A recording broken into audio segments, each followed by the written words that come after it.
नमस्कार आप सबको। अभी पिछली 2 वीडियो में हमने बात करी थी प्रेग्नेंट वुमेन्स के ऊपर, उनकी एनर्जी के ऊपर। कुछ एक आदिवासी जातियां हैं, आज उनके ऊपर बात करते हैं कि वो प्रेग्नेंट वुमेन द्वारा खुद को हील कैसे करते हैं। जब कोई लेडी प्रेग्नेंट होती है, कुछ जातियों में क्या करते हैं, उनको बहुत फूलों के द्वारा सजाया जाता है 7th मंथ में। और खूब सजाने के बाद सब उनकी पूजा करते हैं देवी की तरह।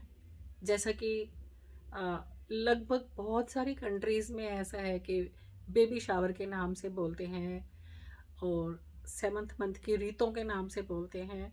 अलग अलग सब जगहों पे अलग अलग तरीके से करते हैं ऐसे 7th मंथ में।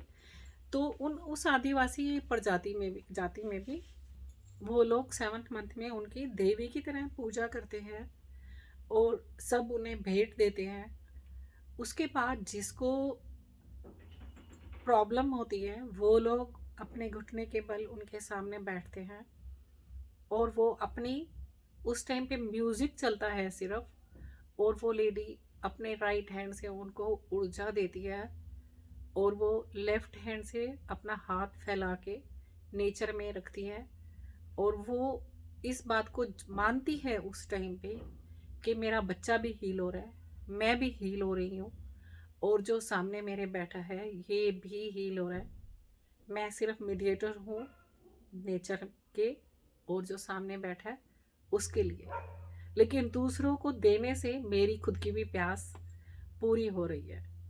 और वो जो भी सामने आता है उसके ऊपर फूलों की वर्षा भी करती है और कॉन्टिन्यू म्यूज़िक चल रहा होता है विदाउट एनी वर्ड्स के। कोई फ्लूट बजा रहा होता है, कोई ड्रम बजा रहा होता है, कोई ढोल बजा रहा होता है। तो लाइट म्यूज़िक्स, बहुत लाइट तरह के म्यूज़िक चलते हैं उसमें।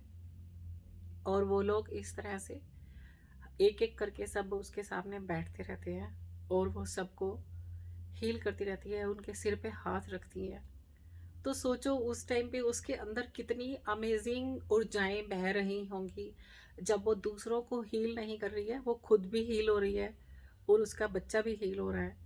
और जो सामने बैठे हैं वो लोग उसको जब इतनी रिस्पेक्ट से, इतने प्रेम से उसके सामने बैठे हैं, तो सोचो उस बच्चे की ग्रोथ पे कितना अच्छा असर होगा। उस मदर के मन में कितना कॉन्फिडेंस आएगा खुद के लिए और नेचर के लिए। जब मैं ऐसी वाली आदिवासी प्रजातियों की जब ये चीज़ें मैं देखती हूँ तो मैं कहती हूँ क्यों नहीं, हम इतने बड़े शहरों में या इतने पढ़े लिखे लोग इतने सेंसिटिव क्यों नहीं हैं। हम क्यों ऐसा नहीं करते हैं, लाइक हम सिर्फ फॉर्मेलिटीज़ करते हैं एक पार्टी करने के लिए। तो क्या हम इतना खूबसूरती से उस चीज़ को नहीं कर सकते? हमें भी करना चाहिए और इन चीज़ों के असर होते हैं। आप देखते ही हो, कोई एकदम से बहुत तेज चिल्ला दे तो एकदम से हमारा पेट कांप जाता है, और कोई एकदम से बहुत खुशी की बात सुनाई देती है तो भी हम बोलते हैं हमारे पेट में गुदगुदी सी हो गई है ना, और आंखों में भी पानी सा आ जाता है। तो ये क्या है, पेट का सेकंड ब्रेन की तरह है पेट। आप जिस तरह की खुशियाँ इसको देंगे और पेट में बच्चा भी पल रहा है, तो सोचो ऊर्जाओं का उस टाइम पे क्या असर हो रहा है। आप देने में भी उस टाइम पे इतने खुश हो रहे हो, और जब आपको ब्लेसिंग मिल रही होती है तब भी आप खुश हो रहे होते हो। इस तरह के रीति रिवाज शायद हमें भी बनाने चाहिए। हमने जिस तरह से वेस्टर्न कल्चर को कितना सारा अडॉप्ट किया है, उसी तरह से हम ये आदिवासी कहो या मेडिटेटिव डेज बोल सकते हैं इसको, कि बेबी शावर ही कहते हैं इसको। ये तो ये भी बहुत ही सुंदर नाम है।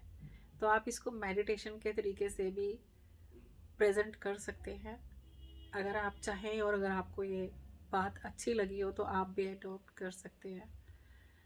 होप सो आपको ये वीडियो पसंद आ रही होंगी, ये टॉपिक पसंद आ रहे होंगे। अगर आप कोई और टॉपिक, किसी तरह का भी कोई टॉपिक आप मुझसे सुनना चाहते हैं, डिस्कशन करना चाहते हैं, तो प्लीज़ क्वेश्चन कीजिए ताकि मैं उनके ऊपर भी जवाब दे पाऊँ।